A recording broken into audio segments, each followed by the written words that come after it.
Good morning children. अब जाति, ये मेरी कल्पना का आदर्श समाज, ये वाला भाग चल रहा था आपका। अब आगे देखिए उसके जाति प्रथा के पोषक जीवन, शारीरिक सुरक्षा तथा संपत्ति के अधिकार की स्वतंत्रता को तो स्वीकार कर लेंगे, परंतु मनुष्य के लक्षण एवं प्रभावशाली प्रयोग की स्वतंत्रता देने के लिए जल्दी तैयार नहीं होंगे, क्योंकि इस प्रकार की स्वतंत्रता का अर्थ होगा अपना व्यवसाय चुनने की स्वतंत्रता किसी को नहीं है।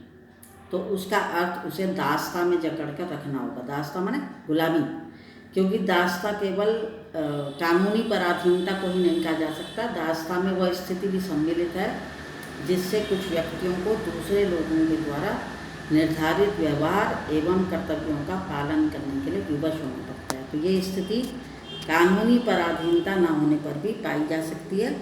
उदाहरणार्थ, जाति प्रथा की तरह ऐसे वर्ग होना संभव है जहाँ कुछ लोगों को अपनी इच्छा के विरुद्ध पेशे अपनाने पड़ते हैं।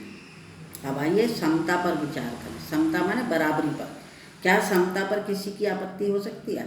तो फ्रांसीसी क्रांति के नारे में समता शब्द ही विवाद का विषय रहा है। समता के आलोचक ये कह सकते हैं कि सभी मनुष्य बराबर नहीं होते, और उनका ये तर्क वजन भी रखता है, लेकिन तथ्य होते हुए भी ये विशेष महत्व नहीं रखता, क्योंकि शाब्दिक अर्थ में समता असंभव होते हुए भी ये नियामक सिद्धांत है। मनुष्यों की क्षमता 3 बातों पर निर्भर रहती है। कैसी बातों पर?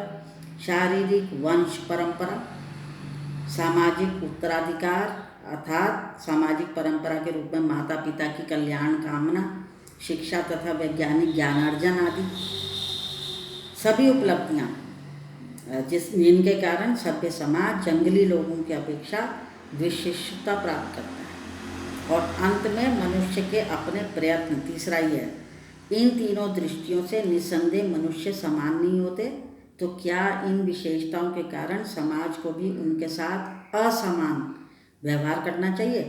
समता विरोध करने वालों के पास क्या जवाब है? ये तो उनके बारे में मैंने पढ़ा है। अब थोड़ा सा समझ लीजिए कि जाति प्रथा को बढ़ावा देने वाले जीवन, शारीरिक सुरक्षा और संपत्ति के अधिकार को तो भले ही लोग स्वीकार कर लें, परंतु मनुष्य के लक्षण और प्रभावशाली प्रयोग की स्वतंत्रता को वे स्वीकार नहीं करेंगे। क्यों? क्योंकि इसकी स्वीकारोक्ति मतलब स्वीकार करने की जो बात है, उन्हें व्यवसाय चुनने की स्वतंत्रता देना है, इसलिए स्वीकार नहीं करेंगे, और जो उन्हें कभी मंजूर नहीं होगी कि वो अपना व्यवसाय खुद चुन सकें। और यदि ऐसा हुआ तो जाति प्रथा को बढ़ावा देने वालों की दास्ता को स्वीकार कौन करेगा? तो किसी व्यक्ति या जाति विशेष की दास्ता कानूनी दास्ता से भी अधिक कष्टदायक होती है। तो जहाँ तक समता का सवाल है, बराबरी का सवाल है, कोई भी व्यक्ति दूसरे के बराबर नहीं हो सकता, लेकिन एक आदर्श समाज में समता के व्यवहार की अपेक्षा की जाती है। तो व्यक्ति विशेष के दृष्टिकोण से असमान प्रयत्न के कारण असमान व्यवहार को अनुचित नहीं कहा जा सकता। साथ ही प्रत्येक व्यक्ति को अपनी क्षमता का विकास करने का पूरा प्रोत्साहन देना सर्वथा उचित है, उसे प्रोत्साहित करना चाहिए इस बात के लिए। परंतु यदि मनुष्य प्रथम 2 बातों में असमान है, तो क्या इस आधार पर उनके साथ भिन्न व्यवहार उचित है?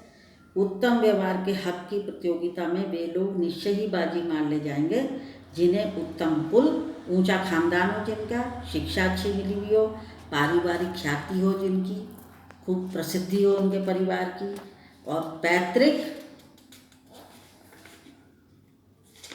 पैतृक संपदा तथा व्यावसायिक प्रतिष्ठा का लाभ प्राप्त है।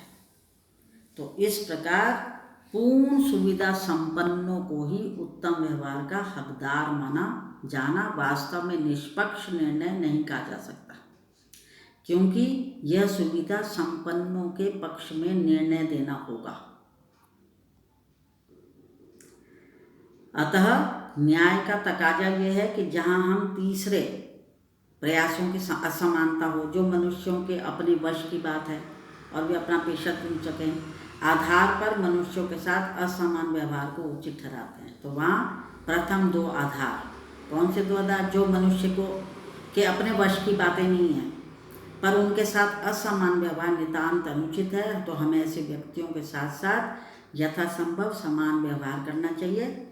और दूसरे शब्दों में, समाज को यदि अपने सदस्यों से अधिकतम उपयोगिता प्राप्त करनी है तो ये संभव है जब समाज के सदस्यों को आरंभ से ही समान अवसर और समान व्यवहार उपलब्ध कराया जाए। ऐसा अम्बेडकर जी का कहना है।